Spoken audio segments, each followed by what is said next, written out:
Any specific questions, comments, concerns that you have at the moment before we kind of just start meandering our way through a little bit of everything? Yeah, can we go back to the four mandatories by law for all contracts, broker license, termination date, and the other two? You just want me to repeat them, or? Yes, sorry. Yeah. Signatures of all the parties, definite termination date, the individual broker's license number, and the prescribed non-discrimination provision. And let me actually show you this, just because you're bringing it up. Let me find my list here. Not this one.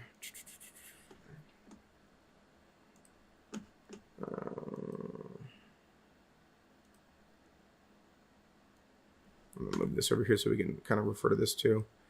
If you look, this is actually part of the same rule that talks about agency disclosures. Where is it at? For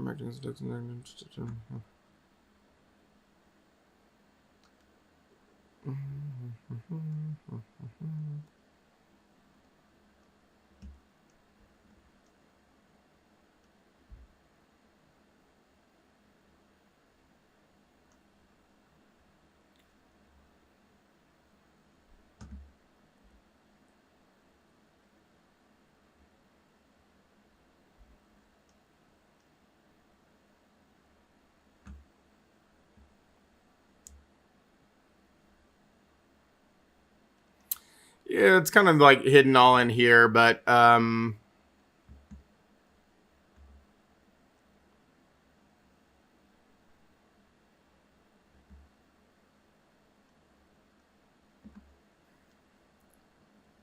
every listing agreement, written buyer agency agreement, or other written agreement for brokerage services in a real estate transaction shall contain the following provisions. The broker shall conduct all brokerage activities in regard to da da da da da. So that's the non-discrimination provision. The provision set for shall be set forth in a clear and conspicuous manner, shall distinguish it from the other provisions of this agreement.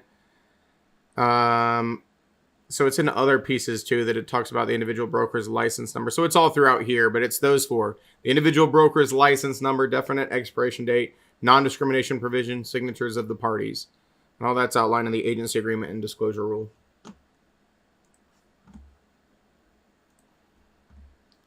Any others?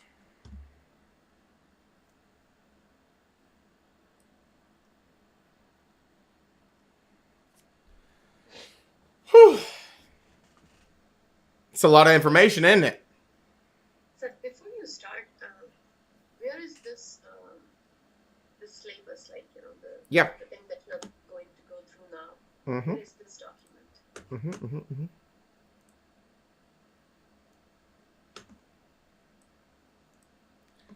In your online program, welcome and getting started, important course documents. It is the March 2024 syllabus, and this one is really just based on your testable breakdown of categories. This is the one we've been teaching you off of the entire couple of weeks. The 2023 is how the information flowed and contains all the testable information. This one is what we're looking at right now. And the reason why I don't teach to this one, some of the categories are testable in multiple sections, which means if I taught from this one, I'd be reteaching you stuff multiple times throughout the class. So it's right there.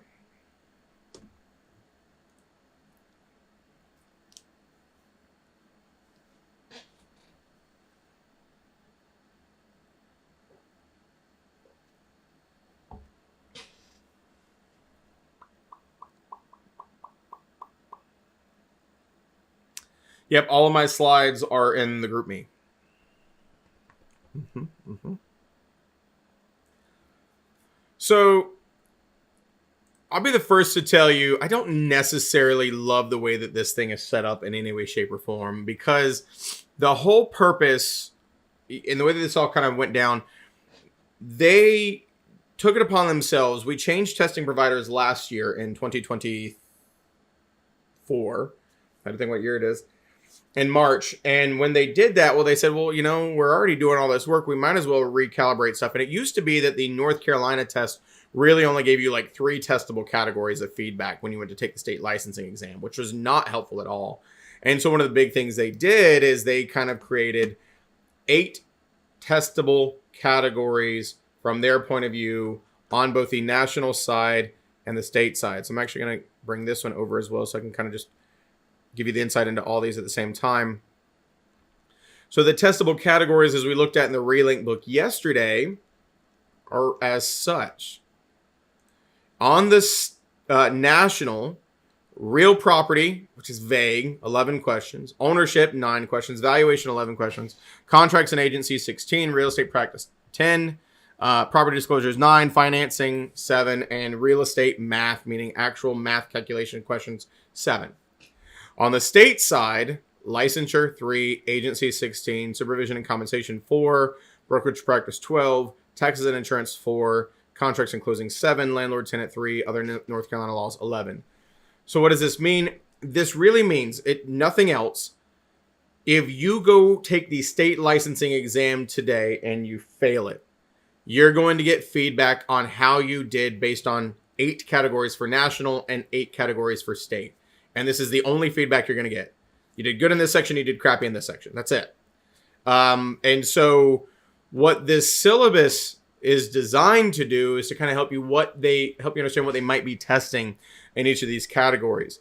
The reason I don't necessarily love it is it's not necessarily verbatim. So like, you don't see the word real property anywhere on here, but that's the category, real property. So it's not even that great of a way that they kind of structured it together. But what it does do is as you get into these sections, so for example, right here, North Carolina real estate licensure, state exam category, 3 questions. So it really does tell you there's going to be 3 questions based on everything that's in this little grouping right here on the state licensing exam. Is mine perfectly attuned to this? No, that's impossible. All I could do is really just start writing questions based on what I saw, kind of trying to keep it consistent, the information that was in here, and hope for the best. I mean, you know, their test is their test, my test is my test, but it is what it is. So as we start here, this is all going to sound familiar. The LL Bean stuff, okay? The licensing process. You folks have to take a 75-hour course. Obviously, that's the minimum educational requirement to get a license in North Carolina. You have to pass the test. Application for considerance of applicant's character, right? The background checks, having the requisite character. Background check's good for 6 months.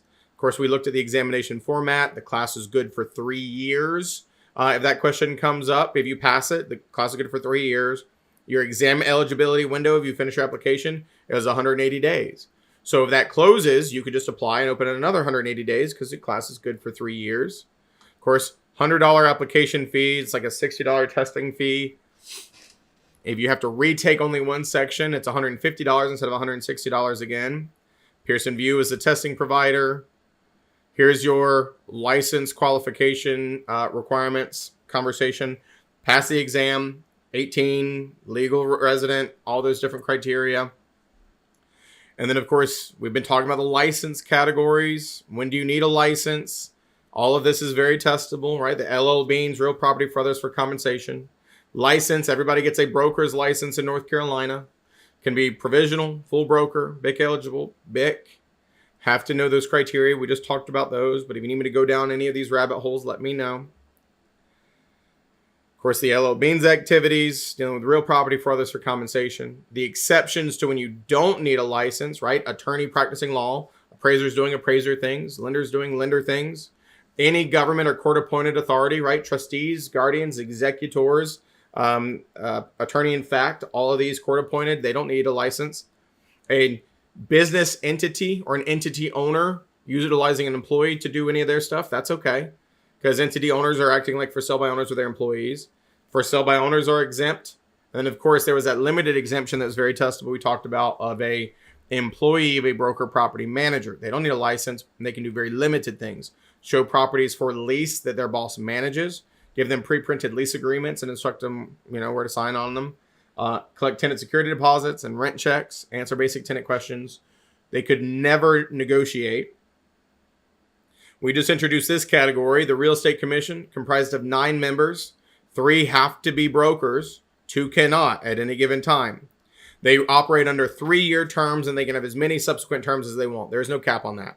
So somebody could be on the commission for 100 years if they wanted to. Of course, the purpose and powers, they give licenses, they take license away, right? What can they do? Reprimand, censure, suspend, revoke, and put limitations on your license.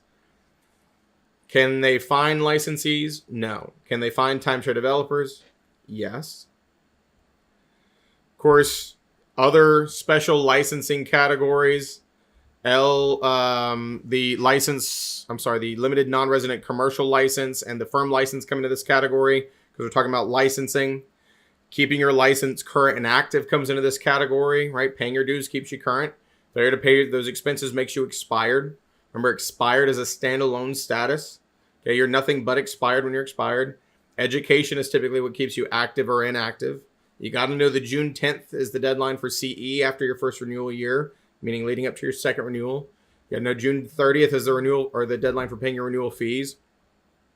Potentially have to know the punishments, the proof of licensure rule we talked about, change of name within 10 days, criminal convictions within 60 days. All of these things are potentially testable. Heavily, no, but definitely testable. Brokerage supervision and compensation. Level 3 means you really need to know this stuff, and a lot of these categories are level 3s. So yet again, this is a state category, 4 questions. So 3 from the first one, 4 from this one. Of course, supervision, obviously a provisional broker has to have active and direct supervision by their broker in charge. They cannot be active without a broker in charge. We talked about some of the things the broker in charge is always responsible for. All advertisements, the active and direct supervision, maintaining trust accounts, proper agency agreements and disclosures, active and current licensure. Okay, all of those are big responsibilities. Entitlement to a compensation or brokerage fee. Got to have an active and current license. You got to have a active and good standing agency contract, whether it be a buyer agency agreement or a listing agreement. If it's a listing agreement, what is the real trigger for you of earning your commission? Producing a ready, willing, and able buyer at terms acceptable to the seller. Are there times we're entitled to compensation even if the deal doesn't close? Yeah, we talked about this. Because if the seller refuses to sell, but we've done our job, then we're owed it. Making sure that you understand the two, and this is going to come up in another section as well, the difference between an exclusive right to sell listing agreement versus an exclusive agency listing agreement versus an open listing agreement. Well, that's a different section. How is compensation typically shared? Listing brokerage charges the seller a commission, and then they typically offer to share that commission either in-house or with cooperating brokerage firms as a buyer's agent or a seller's subagent. Both are acceptable.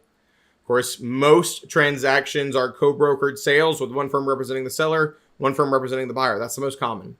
And sharing compensation between them. Remember, if there's 2 firms, it's never, ever, ever dual agency.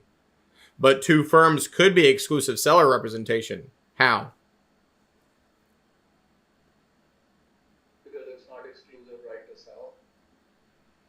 It's not that. Can you repeat the question? Yeah. 2 firms doing the deal together could be exclusive seller agency. How?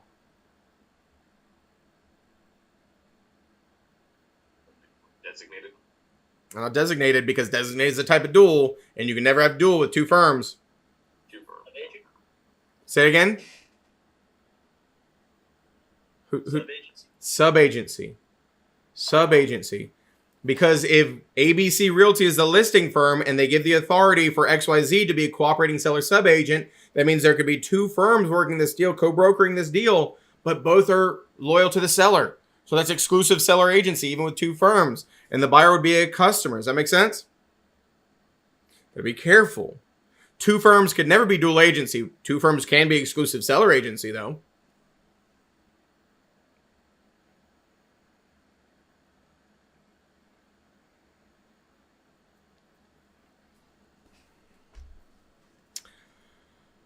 So we are in full-fledged just review mode between now and the rest of the day. And so we're in this second section, just talking about the 4 different questions you could potentially see from these categories, dealing with broker supervision and compensation. Hold on, Nathan, once you finish 100% of the learning. Yes. You get the extra credit, 5 points added to each section once you get everything to 100%. And you have until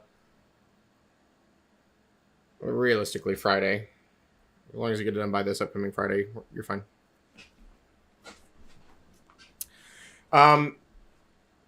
So when we're talking about the compensation, okay, first and foremost, you're going to be an active and current licensee in North Carolina that entitles you to compensation. You can't do any, if you go inactive or expired and you do any brokerage activity, that's called illegal brokerage activities, and you are not entitled to any compensation. You forfeit your compensation when they say that. And so we left off talking about the earning your compensation as a listing agent. So remember, depending on which listing agreement we used, right, it's going to depend on if we're entitled to compensation, but that is going to come up in the agency contract section. But the general rule of thumb is you got to have an active and current license. You got to have a valid listing agreement. This piece right here, it's called the procuring calls doctrine. We haven't really talked about this a lot. Basically, the concept behind the procuring calls doctrine is if you were the trigger that led to the transaction closing, then you were the one most likely entitled to compensation, as long as you have everything else in place. Why would this come into play? If somebody, while it would not be lawful, had 2 different buyer agency agreements at the same time, and you were the one that actually got them under contract, that you could have an argument that you're entitled to compensation because you're the trigger. You're the reason that it went. And so we said there's sometimes that you would be entitled to compensation as a listing agent, even if it doesn't go to closing. Well, the main job we're doing is producing a ready, willing, and able buyer at terms acceptable to the seller. Getting any offer has not made us earn our compensation. Getting an offer from a ready, willing, and able buyer and it's deemed terms acceptable to the seller means we have gotten our compensation or we have earned it, even if it doesn't close. When would that be? If the seller changes their mind, they refuse to sell it. If they can't convey clear title. If one of the spouses won't sign the deed, and so that therefore, if there's title defects, all of these things could potentially trigger it not going to closing, but we've still done the job and are entitled to compensation. And as we said, be very careful with just kind of reading into this. There is a lot of different ways that compensation can be handled. And I will also remind you that throughout the class, I told you the MLS has changed because of some of the NAR stuff that's come down the pipeline. Has your test been updated to the best of my knowledge? No. So if they state that offer of compensation is in the MLS, sure, answer it that way. Don't get so caught up on that because you'll learn the real side of things. Karan, you're giving me a complex with the amount of times you keep switching devices. Gotta admit you 6 times in a row. So the other couple things when we're talking about in-house transactions, right? We could have both sides of the deal. The money could come all through us. It could just be, a listing. And we're only working as seller sub-agents, assisting buyers, and we're not representing them, so it's all coming through in-house. Provisional brokers have to be paid only by their broker in charge. Any affiliated licensees, all monies need to go through the firm before they get paid. Of course, the most common co-brokered sales, listing firm has a seller, selling firm has the buyer. Exclusive representation for the 2 different ones. There are some other unique things like referral fees, both in-state and out-of-state, where we're sharing compensation in these transactions. Of course, when we talked about earning compensation as a buyer's agent, once again, active and current license, actual buyer agency agreement. Can you start off representing somebody in an oral buyer agency agreement? Yes. Can you get to closing that way in North Carolina legally? No. You would have to reduce it to a written buyer agency agreement prior to what, North Carolina? Submitting an offer. Prior to making an offer on behalf of that buyer. That's exactly right. And then, of course, we talked about retainer fees and success fees a little bit. The retainer fee is an optional thing where you could charge them a little up front to show that they are actually wanting to buy.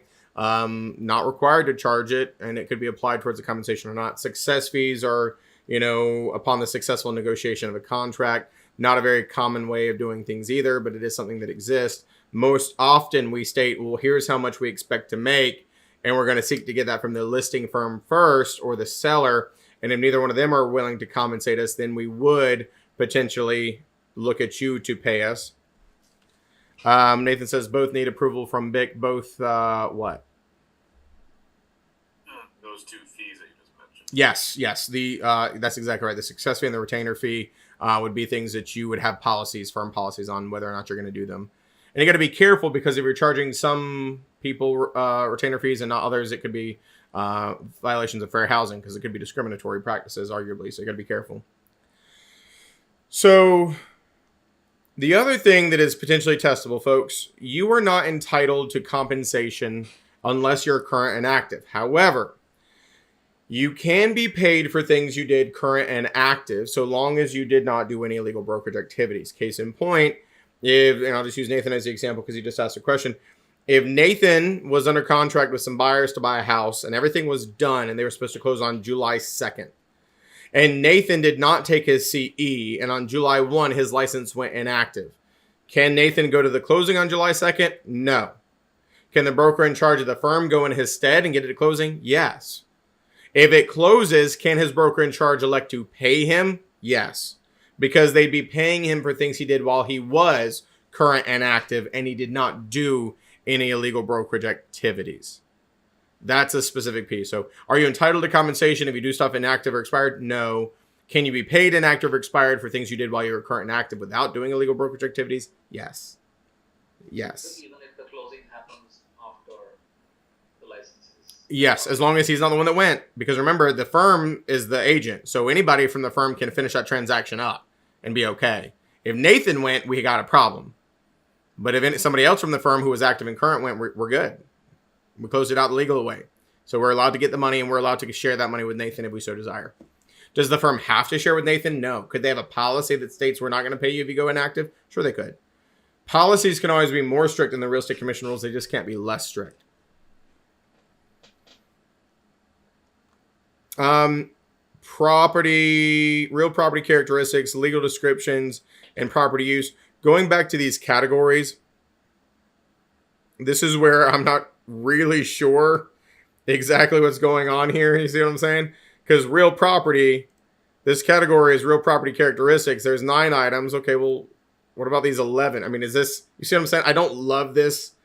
I mean, obviously, this is all the testable information. I couldn't really tell you where they're categorizing it. I think it's not very great that they created all these categories and they couldn't allow these things to line up. Doesn't make any sense to me, but whatever. So remember basic real estate concepts. This is going to be like matter of fact crap. Folks, you don't need to stress about the difference between land, real estate, and real property in most questions. Okay? If we say somebody's buying land, somebody's buying real estate, somebody's buying real property, it doesn't matter. The only time that you care about that on the test is if I ask, and there are questions like this, what differentiates the definition of real property versus the definition of real estate? Once you think back, what would you tell me? Bundle of rights. Nailed it. Real property also includes that bundle of legal rights. Land, earth surface, everything above and below. Real estate, the definition of land plus all attachments, both man-made and artificial thereon.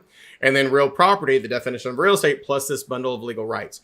If I ask you that question, you need to tell me the bundle of legal rights is part of the definition of real property. But for most questions, the difference doesn't matter, right? I'm not trying to trick you when I say they're buying land, they're buying real estate, they're buying real property.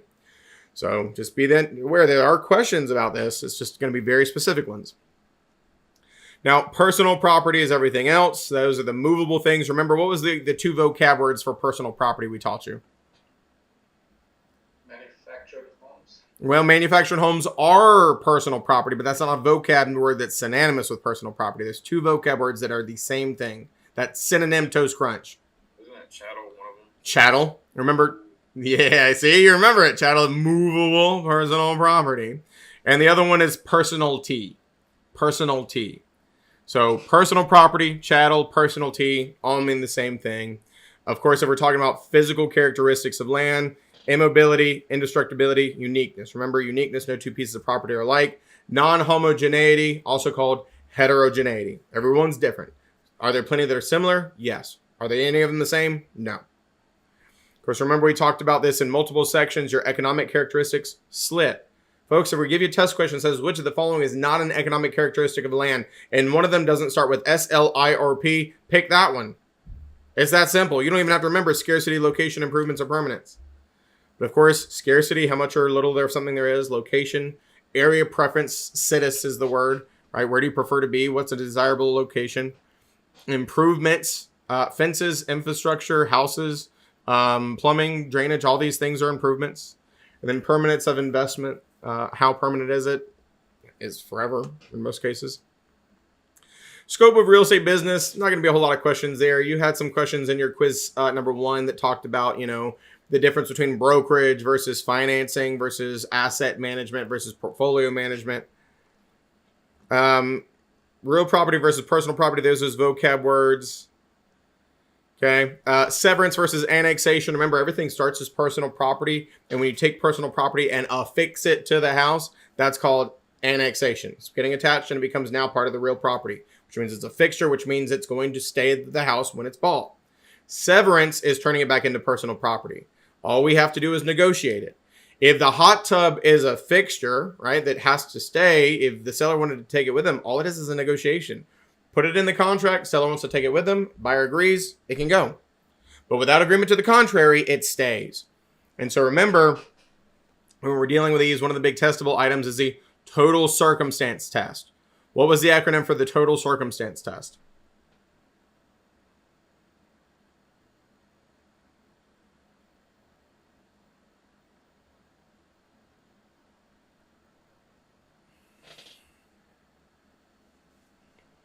Give you a hint. Sounds like a German woman's name.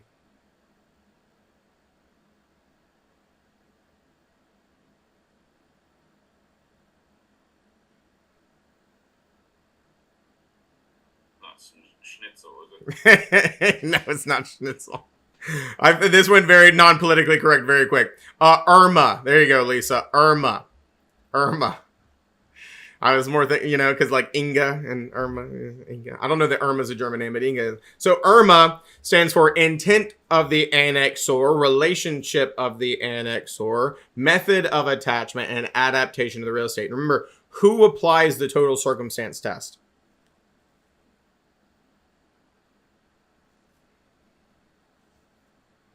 Courts. There you go. It's a legal test. Judge Judy applies the total circumstance test. So those are the only things considered in Irma. And I'll go into it a little bit more. I think, is it down here? Right here. These are the only 4 things considered. What do they not consider? Location, size, value. Doesn't matter that the chandelier cost $10,000. It was attached. It was affixed. It was there. It's going to stay. So they do not consider size, location, or value. These are the only 4 criteria they will look at. Of course, fruits of the soil, your fructus naturalis is your real property, your pine trees, your oak trees, your azalea bushes, all these things. These are all fixtures they convey with a new property. Fructus industrialis, also called implements, are your crops, your corn, your cotton, your potatoes. Those are personal property of a farmer. They're not part of the real property. So we talked about the total circumstance test. What was the other name for a trade fixture?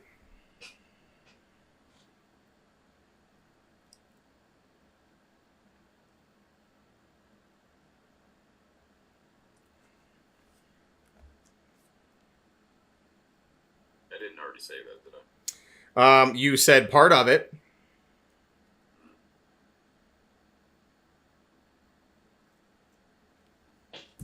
It's called a chattel fixture.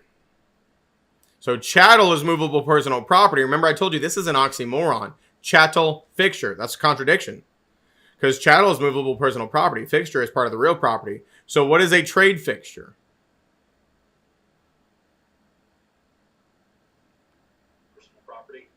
Personal property. It's when you were renting out commercial space as a tenant, you install stuff that would normally be a fixed or personal or real property, but you're allowed to take it. Your salon chairs, your kitchen equipment, your prep tables. There you go. Those are the things you can take with you at the end of your lease. Now, if you abandon them, they become the property of the landlord by way of accession because you abandon it in their property. But trade fixtures, even though attached, can be removed and taken by the tenant because they own them. They're personal property. Of course, we don't need to focus. Level 1 stuff I'm not really going to spend as much time on. Of course, improvements to the land infrastructure base. Sidewalks, drainage, grading, septics. Improvements on the land, private in nature. Houses and fences and driveways and things of that nature. Encumbrances. Remember the encumbrances. We had a lot of different ones. Financial and physical being the broad category. By the way, before we go any further, what is an encumbrance? What is it? Burden or limitation.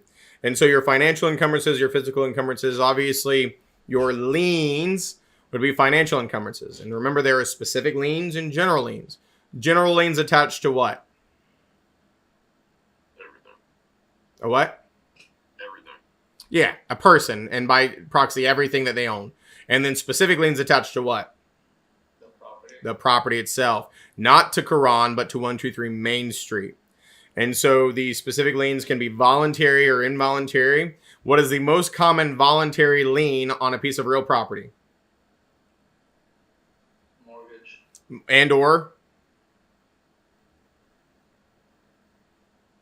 Do all states use mortgages? Need a trust. Deed of trust. Same thing, more or less, but one is in a lien theory state, mortgages, which North Carolina is not, and one is in a title theory state, deed of trust, which North Carolina is. Those are both the security agreements, the specific lien attached to the property. So liens, more specifically these deed of trust and mortgages, are the... What you got, Robert? Just the title theory, lien theory, and deed of trust versus mortgage. Is that just like North Carolina being title theory, deed of trust versus mortgage? Is that more like a verbiage thing that's used? That's just the main difference? I mean, for the sake of your test, the language very much matters. Because remember, mortgages, 2 parties, deed of trust, 3 parties. Mortgages, judicial foreclosure, deed of trust, power of sale foreclosure. So you got to keep those straight. They're both security agreements. Both states utilize promissory notes, but the way that they kind of act, remember when we're transferring ownership in title theory states, that's transferred by way of a trustee's deed. In a foreclosure in lien theory states, it's a sheriff's deed. So a lot of vocab and nuances, and you will see the term, grantor on the test in regard to a deed of trust relationship, and you got to know who that is. You'll also see the mortgagor and the mortgagee reference on the test. And you got to know who is who. So it really, for the sake of the test, is just a vocab thing. And in the real world, you would never know the difference of which state you're in if you're not getting foreclosed upon. That's the only time you would know the difference.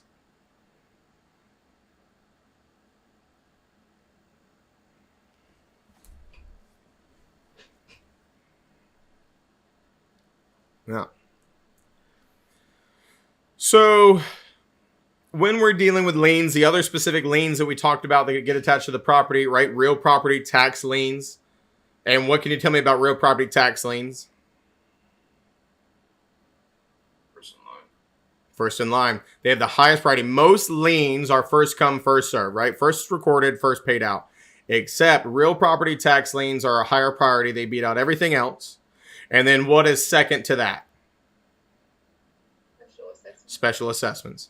Special assessments beat out everything else except for real property taxes, and everything else is first come, first served. Of course, mechanics liens do have that special thing where they backdate to the day that work was started and materials were dropped off. And then the other thing that I want to point out, well, folks, you tell me, what would be an example of a special assessment? Because that's absolutely on your test.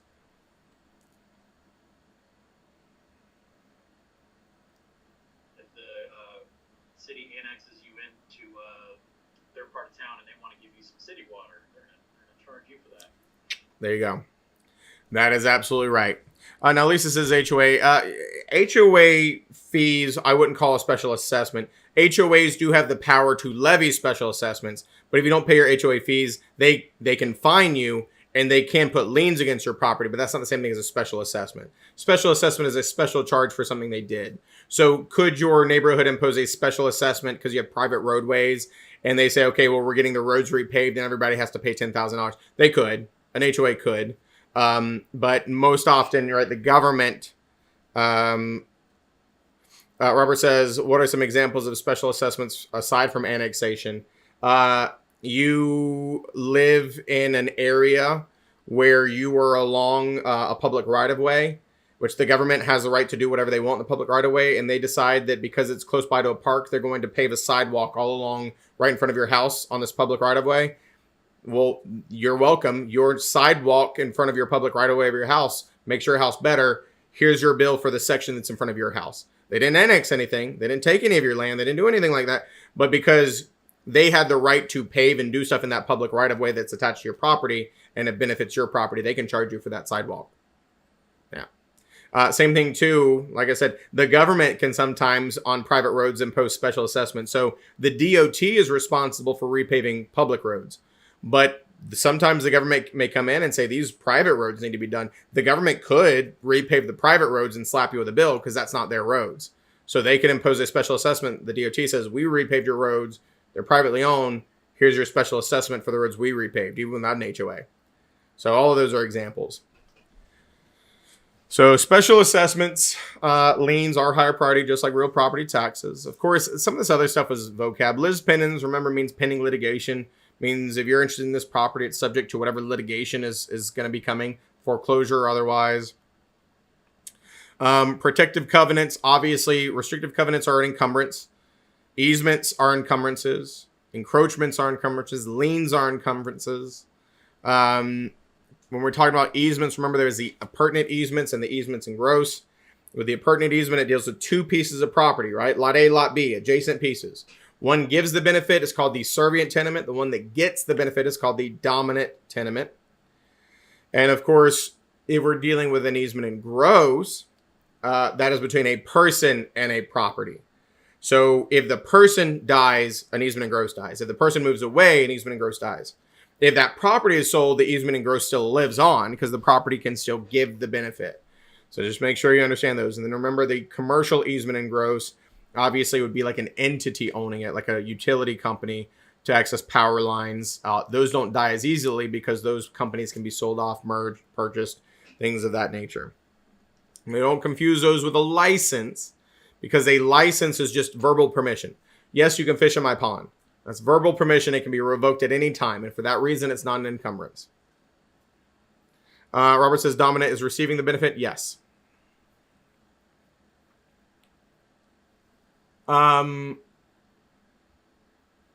Nathan, I'm sorry, I missed what was that question in regard to? I apologize. Oh no, that was the forced government utility. So like if I have a perfect, fully functional 5-bedroom septic and they want to continue to add, connect me to sewer, they can force me to do so, give me the bill, even if my septic's perfectly fine. Absolutely. Yeah. Okay. Thank you. Gotta love the government. Now, of course, the ways that easements are created, most often express grants. Remember, we talked about that. The developer will just give permission, right? They say, okay, well, this lot's going to give the benefit to this lot. And told you there's reasons they do this. Could have been family-owned land, and they gave it to a family member before they sold it off. Could have been a developer where the DOT said, well, we're not going to let you build 3 separate driveways for these 3 properties. You have to do a shared driveway so it doesn't overload the traffic on this road. So there's a lot of different ways this can happen. Express grant, whoever owns it typically records it, most common. Of course, the operation of law piece. Really and truthfully, what you need to know is an easement by prescription. So if you met those certain legal criteria, remember it's the exact same legal criteria as adverse possession. Ocean. Open, continuous, exclusive, adverse, and notorious. For 20 years, you could get an easement by prescription, where somebody tells you to stop doing something, and you can say, no, I'm going to keep doing it. That's an easement by prescription. And of course, the other one is by operational necessity, is landlocked in North Carolina. If somebody sells you a piece of land that's landlocked and they don't give you an easement willingly, you can force it. Of course, most of these are recorded and they're in perpetuity forever. The ways that they die, the most common is merger. Okay, if you take 2 lots and you merge them together, that would kill an easement because there's no longer 2 lots. Owning both lots does not kill a pertinent easement, but merging the 2 does. Non-use, abandonment, all of these could kill them. They're not automatic. You're not going to get crazy testable questions on those. Remember, an encroachment is an improvement that goes to property line. Could be a fence, could be a house, could be a lot of other things. And encroachments can be so bad that they can make the title to both properties unmarketable. Because nobody wants to buy a house where half the house is on somebody else's property, and we can't figure that out. That's litigation. That's a pain in the butt. It says not discoverable in a title search because, well, survey is the only way you can find these. Survey identifies property boundaries, and we would identify if there was any encroachments. Other things that a survey would identify, property setbacks, public right-of-way access, floodplains, everything like that. The other thing to remember too, we talked about this very early on. If a buyer elects to not have a survey, remember surveys are not required. If a buyer elects to not have a survey, but if having one would have discovered a major title defect like an encroachment like this, the title insurance is not going to cover it. They're going to deny that. They're like, nope, that's not our problem. You should have had that survey done. So that's a big thing we talked about. Of course, legal descriptions we talked about. 4 main methods of legal descriptions and why they're important. Why are they important? Number 1, legal descriptions.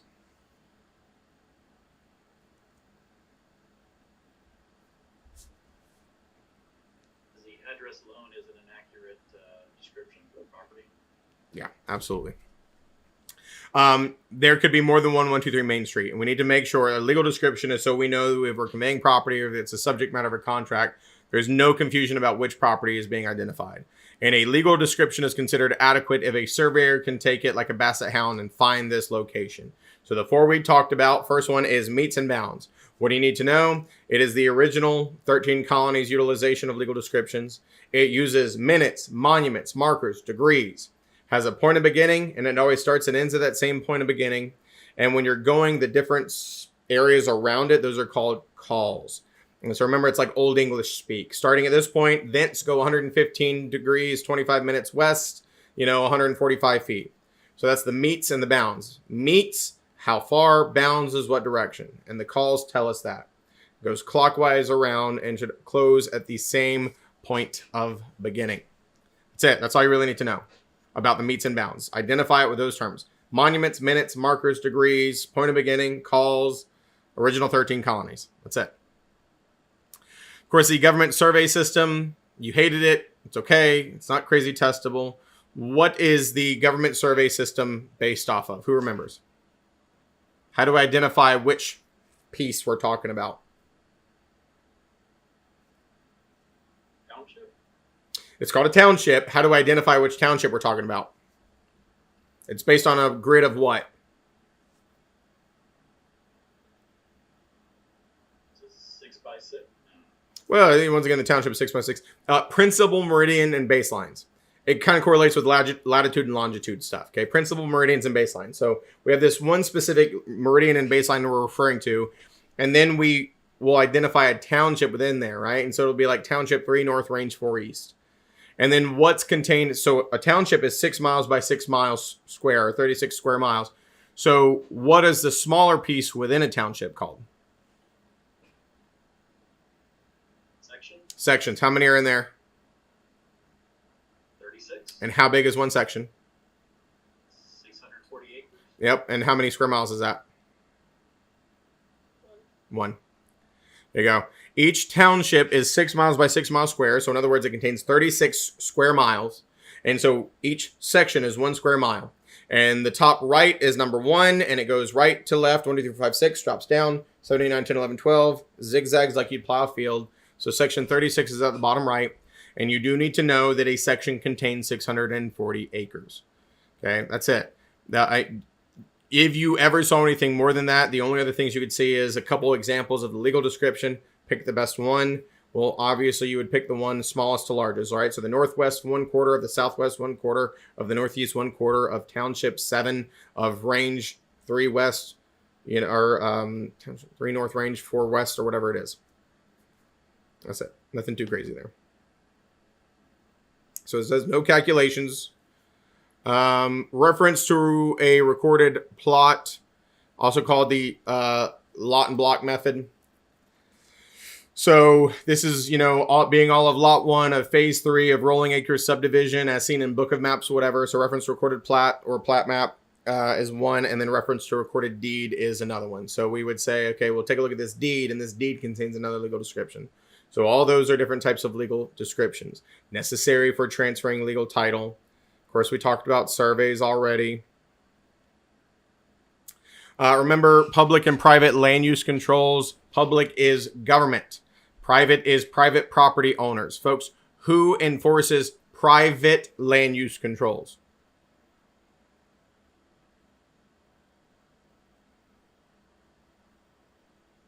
The HOA. No. Yes. Folks, does every property with restrictive covenants have a homeowners association? No. So how could HOA be the answer? If there's no HOA, who are you going to go to? Town, city. No, not the city. The city doesn't care either. It's civil. It's lawsuits. Private property owners versus private property owners. You can sue somebody in court. Civil injunction. That's it. So if I ask, how do you enforce private land use control? Civil injunction. That's it. Because you can't say HOA. There's not always an HOA. Sure, if there is one, would that be your first place to go to so they can send an Instagram? Yes, but don't answer that on the test because not everyone has an HOA. So if we wanted to enforce private land use controls, take the person to court. And remember what I told you. Anybody can enforce them. You don't even have to prove direct harm. You just have to prove that they're in violation of what the rules are. And the other kicker is you have to go after everybody. So if your direct neighbor has chickens and you want to go after them, if there's 7 other people in your neighborhood who has chickens and you're not allowed, you got to go after all 8 people. You cannot go after just one. You got to go after all of them. So private land use control is between private property owners. Who put these rules in place? The person who owned the property. Typically the developer. Because they own the whole property and then subdivided it and sold it. And every single person who's bound by these rules. While we're talking about private land use controls, even though that's not what's on the screen right now, if you don't like the private land use controls, what's the answer? How do you avoid them?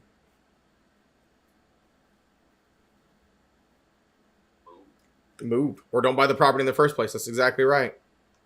So when we're dealing with public land use controls, who enforces those?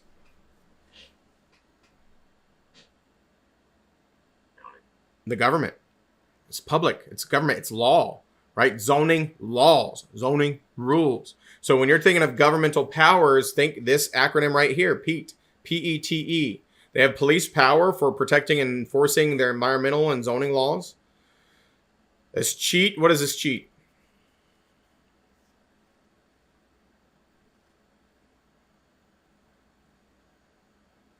Isn't that when the legal process, if you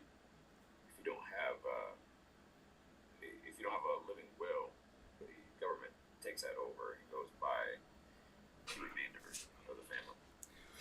And if they don't do that, then they do the educational resource at the end of it. So that's the part that this is, okay? So you're recalling this correctly, but you got to be careful about which is which. So if you die without a will, that's called dying intestate, okay? Dying with a will is called testate. Dying without a will is called intestate. And there are some states, this is the piece you skip, that have what's called the law of intestate succession. That's different than a cheat. The law of intestate succession says the government, the state, will write a will for you. Basically, there's 7 degrees of people they try to give your crap to. And it's your spouse first. If there's no spouse, it's your kids. If there's no kids, it's your parents. If there's no, but you don't need to know that for the test. So if they go through these 7 degrees of Kevin Bacon, I'm just kidding. 7 degrees of people. Some of you got her. I think the game is 6 degrees though. But anyway, if you go through these 7 degrees of people and there's nobody to give it to, that's when, Nathan, a cheat kicks in. If there's no one to give it to, the state just takes it. Yoink. Ours now. He had nobody to give it to. We took it. And when the state takes it, they will sell it at auction. And that money is supposed to go to public school funding. That's as cheat as the actual taking it when you die without a will if there's nobody to give it to. Gotcha. That makes sense. Yeah, there you go. You're on the right track.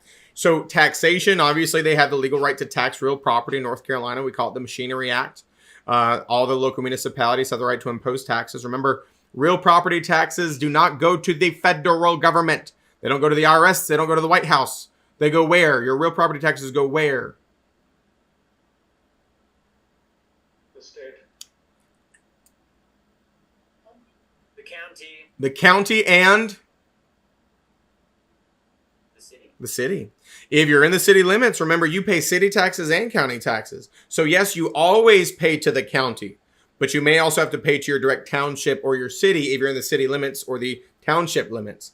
But it's local. Cities, towns, counties. Those are the ones who get your real property tax money. Okay, not the federal government. That's the first question. And then, of course, eminent domain. What is eminent domain? The right for the government to take your land as it pleases. Well, as it pleases, for the greater good, right? It's not just for funsies, arguably, but yeah, for the greater good. Okay, for the greater good of a municipality. And so the right to take it is called eminent domain. What is the act of actually taking it called? Condemnation. Condemnation. Be very careful on the test. Very different concepts. Similar umbrella, but different concepts.